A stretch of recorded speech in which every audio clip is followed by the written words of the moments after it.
Sejam todos muito bem-vindos a um novo episódio do podcast Liberdade Masculina. Hoje eu vou começar fazendo uma confissão a vocês. Muita gente acha que eu sou um cara totalmente correto, que eu sou bom com todo mundo, que eu não cometo erros, mas isso não é verdade, especialmente quando eu era menor. Quando eu era um garotinho, eu era uma peste, assim dizendo, sabe? Uma das coisas é que eu tenho um pai que sempre foi muito masculino. Meu pai, ele é acho que é um dos caras mais machos que eu já vi na minha vida de verdade. Então eu fui muito influenciado com isso. Então quando eu ia, por exemplo, na escola, né, eu não conseguia levar a sério professores que eram emasculados, os garotinhos que tinham aquele jeitinho, né? Eu não posso usar outra palavra que eu usava, boi alguma coisa. Então os rapazes que tinham um jeitinho, que falavam daquele jeito, né? Que ficavam sempre reclamando, que falavam assim, eu vou contar pra professora que você falou isso, né?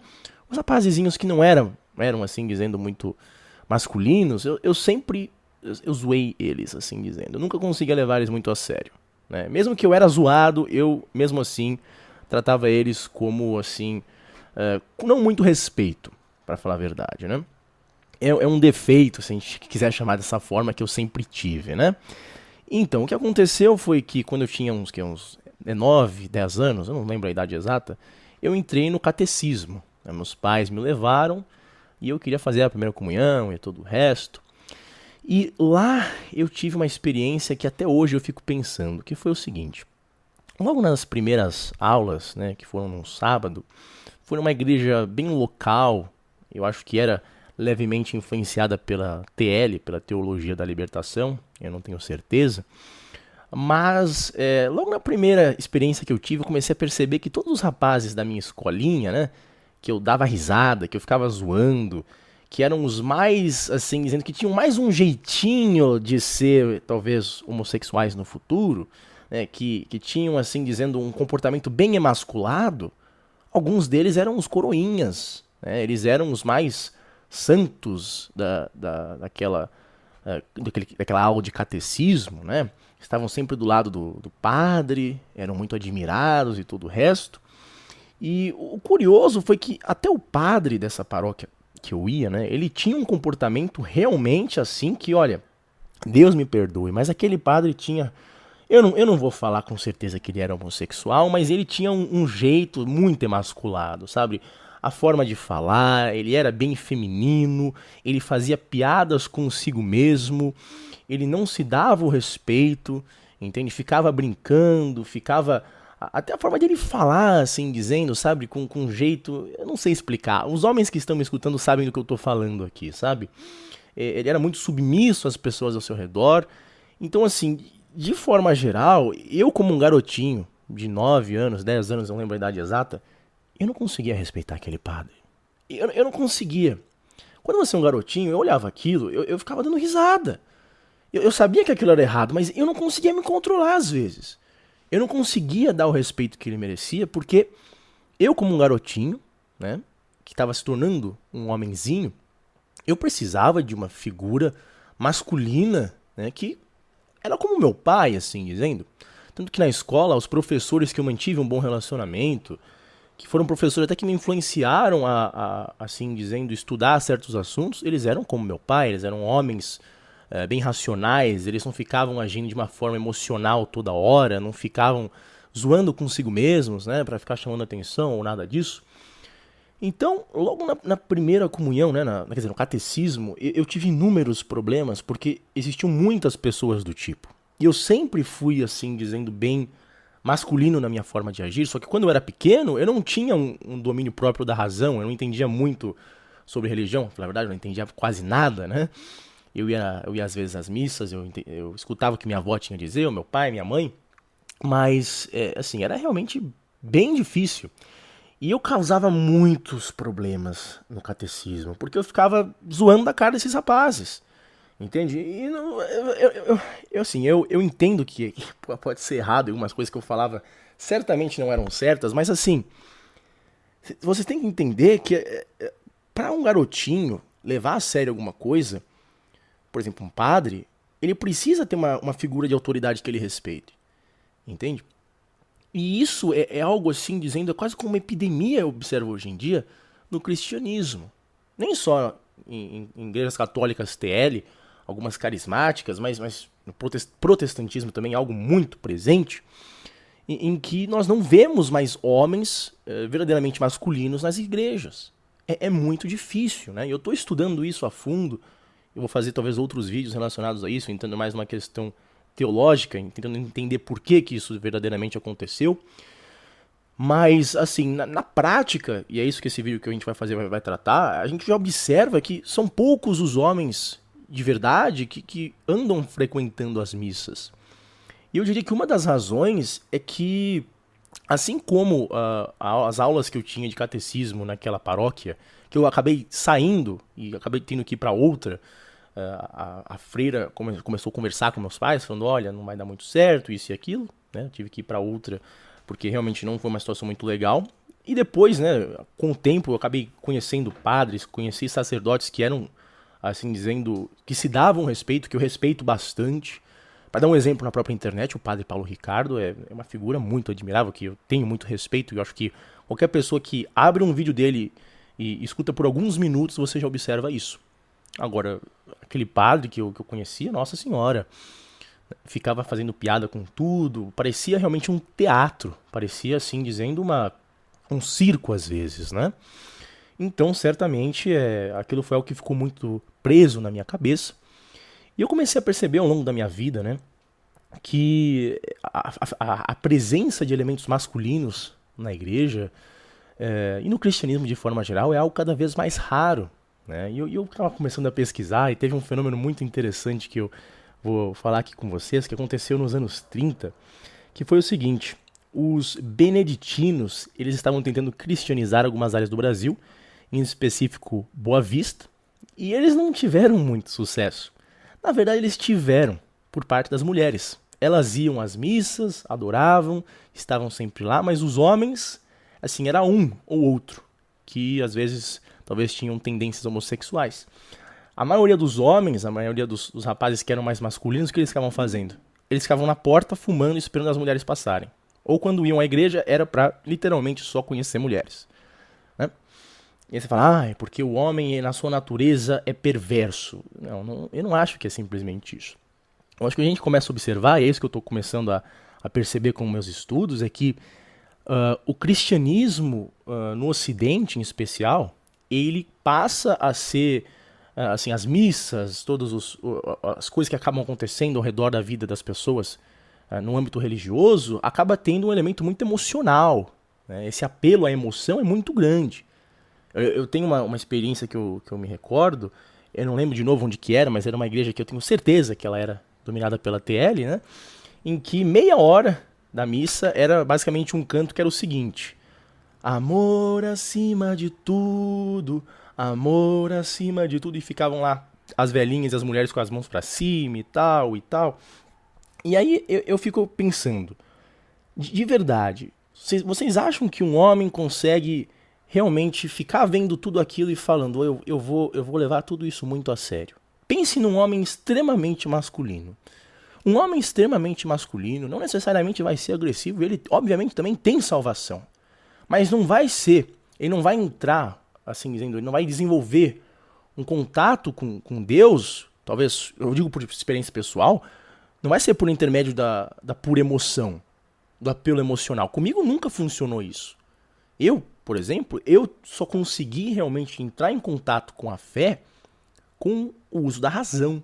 Né? Quando eu comecei a ler, por exemplo, Santo Agostinho, C.S. Lewis, só assim, o Chesterton, porque, caso contrário, quando eu ia nessas missas em que ficavam lá fazendo todo aquele teatro, né? Um monte de gente assim, louvor, louvor, mas eu não escutava um único argumento, eu não escutava pessoas que estavam falando algo concreto, né? Eu não consegui nunca realmente levar muito daquilo a sério, né? E eu observo que o mesmo se aplicou com inúmeros amigos meus também, que hoje em dia são católicos tradicionalistas, e eles só conseguiram realmente se doar à religião quando eles fizeram isso por intermédio da razão. E óbvio que acho que a razão acaba sendo assim um elemento de entrada, por assim dizer. Né? Mas eu acho que o apelo emocional exacerbado geralmente não dá muito certo com homens, né? E aí, por exemplo, já morei em algumas áreas da periferia de São Paulo em que eram muito comuns aquelas igrejas protestantes, né? E o que eu observava era aquela situação dos beneditinos. Era assim, muitas mães, avós, muitas mães solteiras também, com inúmeras criancinhas, que iam, né, naquelas igrejas e ficavam lá fazendo cultos e todo o resto, e geralmente o pastor era o único homem, né? Ou alguns homossexuais que iam, ou os homens que iam geralmente não eram assim muito masculinos, por assim dizer. A não ser, óbvio, existem raras exceções, estou fazendo uma generalização com relação ao que eu vi, né? Existem, óbvio, igrejas e igrejas, né? Diferentes tipos de homens também, né? Tem homem que mesmo sendo masculino também vai na igreja, eu sou um exemplo disso. Mas de forma geral, né? Porque existe esse apelo emocional exacerbado, né? Essa questão teatral, nós homens não conseguimos realmente ser capturados por isso. Você vê que muitos homens, quando começam assim dizendo, a ser atraídos pelo cristianismo, né? A gente se apega muitas das vezes à questão do trabalho, de você fazer as coisas, de você, por exemplo, se submeter a uma procura da verdade, a fazer o que é correto, né? Enquanto eu já vi inúmeros católicos, né, inúmeras católicas que falam, e acima de tudo é o amor. Então, a pessoa está vivendo numa mentira, você sabe que a pessoa está vivendo numa mentira, você mesmo pode estar vivendo naquela mentira e o que você faz? Você não faz nada. Você fala, continue no seu caminho autodestrutivo que vai dar tudo certo. Você não vai pro inferno. A única coisa que a gente precisa é o amor. Eu já conheci inúmeras pessoas do tipo, né? E por que eu falo isso? Bom, porque nós somos necessários. Os homens são necessários. Os homens de verdade são necessários para o cristianismo, né? Para a verdade. Por quê? Porque somos nós que fazemos o trabalho da defesa, do combate, muitas das vezes, ao mal. Nós temos um papel essencial em fazer isso, né? Só que eu admito, né, eu confesso aqui a vocês, que foi muito difícil eu realmente ter um contato efetivo com Deus com base em muitas missas que eu frequentei, de paróquias locais, que certamente elas eram influenciadas às vezes pela TL, mas que, acima de tudo, era aquele apelo teatral que não dava certo comigo. Um dia desses mesmo, eu tava lá no Instagram e eu vi lá um padre fazendo uma missa de Natal e ele entra e sai com um patinete elétrico, entende? Assim, uma atitude de adolescente, uma atitude tão imatura, com uma figura que, acima de tudo, deveria merecer o respeito, que, assim, eu não consigo levar a sério uma coisa dessas. Eu acho que muitos homens também não conseguirão levar a sério. Muitos garotinhos pequenos como eu fui, né, que são mais masculinos, vão observar isso e não vão dar risada. Quer dizer, não, vão dar risada, vão falar, meu Deus do céu, o padre tá fazendo um monte de besteira, ele tá agindo como um palhaço, né? Ele pode dar risada, mas ele não vai respeitar aquela figura, né? E logo depois que eu saí daquele catecismo, né, em que o padre tinha um jeito muito emasculado, eu conheci um outro padre que era o completo oposto, né, que era correto, que falava com uma voz grossa, assim, já era mais velho e tal. E não só eu o respeitava, mas eu até via como um exemplo a ser seguido, né? E é uma importância absurda para um garotinho pequeno. Porque o que acontece? Se esse homem, né, que vai numa missa fala, meu Deus do céu, mas eu tô aqui, é um monte de velhinha com as mãos para cima, aleluia, aleluia, mas ele não consegue ter alguma religiosidade de verdade, porque aquilo não conecta com quem ele é, por assim dizer, porque ele precisa, às vezes, de argumentos, ele precisa de um discurso mais sério, ele precisa de um homem como ele falando as verdades que devem ser ditas numa missa. Se ele não obter isso, onde ele vai, às vezes, achar um respaldo? Acha respaldo, por exemplo, no fascismo. Acha respaldo na agressividade, acha respaldo em outros lugares, né? E a gente observa que isso já vem acontecendo há muito tempo, na verdade, né? Então, assim, eu não sei qual que é a solução. Isso é só uma análise, assim, do que eu já vi na minha vida.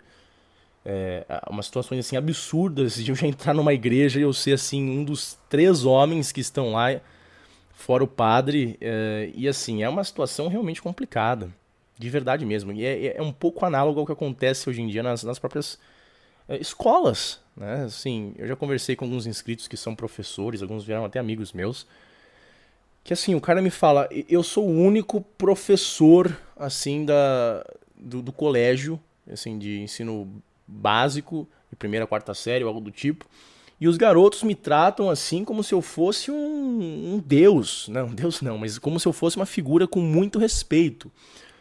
Porque, caso contrário, os outros professores ou são emasculados ou são mulheres. Então os garotinhos não têm uma figura de respeito, né?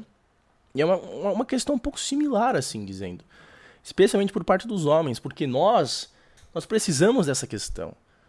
Assim, é muito difícil. Eu não sei se você já tem uma certa maturidade. Hoje em dia, por exemplo, se eu conhecesse aquele padre, né, que mesmo sendo todo emasculado e tal, e tal, e tal, né, eu ia falar, tá, mas o que ele tá falando, né? Vamos separar as coisas aqui. Vamos tentar absorver a essência do que ele tá falando. Mas quando você é um garotinho, você não consegue fazer isso. Quando você é um homem normal, que, entende, você não faz uso pleno e íntegro da razão, é difícil, entende? Se não tem uma figura que você respeita, é complicado. Você não vai levar aquilo a sério, você não vai realmente se submeter à educação daquela pessoa. E, né, eu acho que o século XXI está aqui para provar que cada vez menos homens estão indo às missas, às igrejas. E o completo oposto se observa em outras religiões, como é o caso da Igreja Ortodoxa, como é o caso dos judeus ortodoxos igualmente, e os próprios islâmicos, né, que quando você compara assim, a razão de homens para mulheres no cristianismo, e comparar isso com o que eu disse, a igreja ortodoxa, com os muçulmanos, com os judeus ortodoxos, é uma diferença absurda em alguns lugares, né? Tem muito mais mulheres que são cristãs do que homens, por assim dizer, né? Mas é só isso por hoje. Eu vejo vocês no próximo vídeo. Até mais. Bye, bye.